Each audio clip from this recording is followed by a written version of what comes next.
Sunday School Leader, it's a new week. Let's look and see what's coming up for us this coming Sunday. We are in the very last lesson of the unit entitled Jesus Changes Everything. It's week 7, looking at Jesus Corrects out of Mark chapter 7, verses 5 through 15. And the point of the lesson is that Jesus calls us to a higher standard.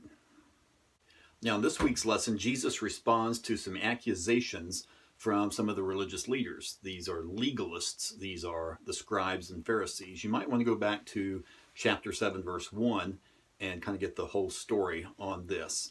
And these leaders, they don't attack Jesus personally, but actually they mention something about his disciples.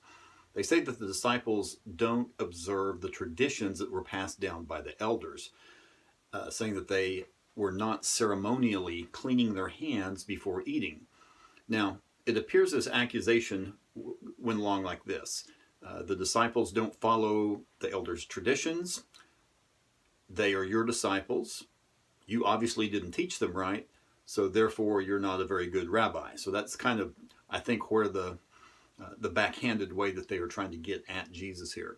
Now, when we're talking about washing of the hands here, we're not talking about like we would do when we go before supper and wash our hands, wash the dirt and clean our hands off. I'm not talking about a hygienic kind of cleaning. Of course, it's a ritual cleaning.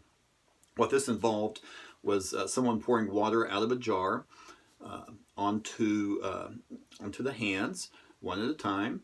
And the fingers must be pointing up, and if the water dripped all the way down off the elbow, off the wrist, off the elbow, and then we could proceed to the next step, which was having the water then poured over our hands, pointed down, and the water would drip off. Then each hand was going to be rubbed with the other fist of the other hand. Not sure exactly how all that fit together. I may not have been demonstrating that correctly, but it went along kind of like that. Almost sounds like a doctor preparing for surgery. You know, we've seen that on TV, how they go in and scrub from fingertip to elbow. But like I said, this wasn't for cleanliness. This was really for show. Now, this was not something that God commanded. This was something that was passed down through tradition.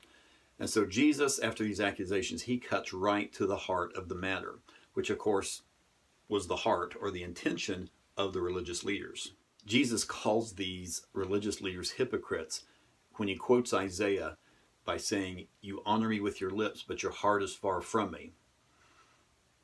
The LifeWay Leader Guide has a term that I really like. It's called the veneer of piety, where there's this outward appearance of being holy and pious, but underneath is not. And then down in verse 8, Jesus really uses some strong language, saying that you abandoned the commands of God and hold on to human tradition. Now let's stop right there for a minute. Traditions are not bad, are they? In fact, most religious traditions start off as a way to remind us of God and to remind us of how he loves us. But when traditions become more important than people, when traditions become a substitute for our relationship with God, when traditions place unnecessarily burdens upon people, when traditions become ritual or a mask or that veneer of piety, as it was with the religious leaders, then it's bad. In some church denominations, you may have some weekly things that are ritualistic, the reading of the Apostles' Creed, the reading of the Lord's Prayer, perhaps even partaking in the Lord's Supper. These are not bad in and of themselves, but it's easy for people to turn these into a meaningless ritual. Now, we Southern Baptists pride ourselves on not being a ritualistic people, but can you think of any traditions that are common in today's church that maybe they're not bad, but they've become those sacred cows?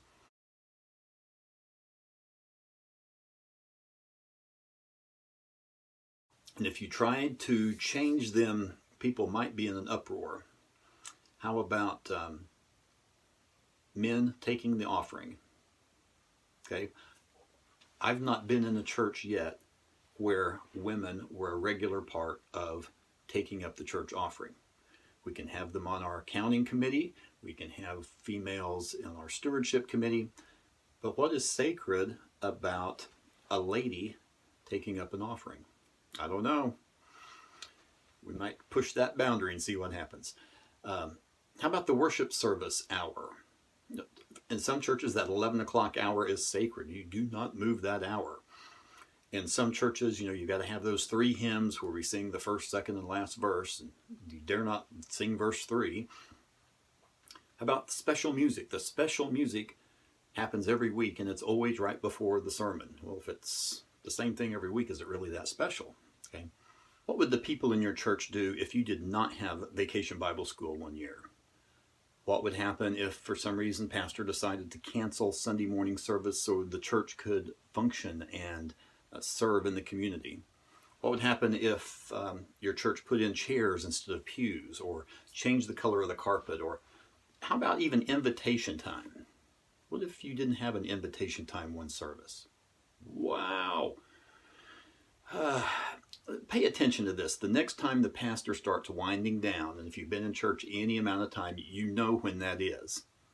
The pace changes, the tone of voice changes, his emphasis changes. When the pastor starts winding down, how many Bibles do you hear being shut? And if they've got a cover, they're being zipped up. People's getting their purses and their things ready, and they're getting their stuff ready to leave. There's all this rustling sound going on. Start paying attention to that in those last few minutes of the service. One last thing on a personal level. How about the tradition of that's my seat, that's my pew? Oh my, those are some sacred cows, aren't they?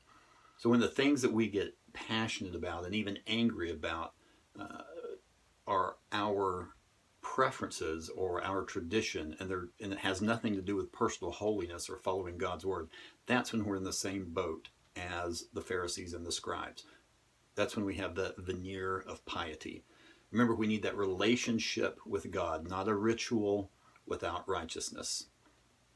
If you're looking for another illustration to use, you might search on YouTube for Fiddler on the Roof and tradition.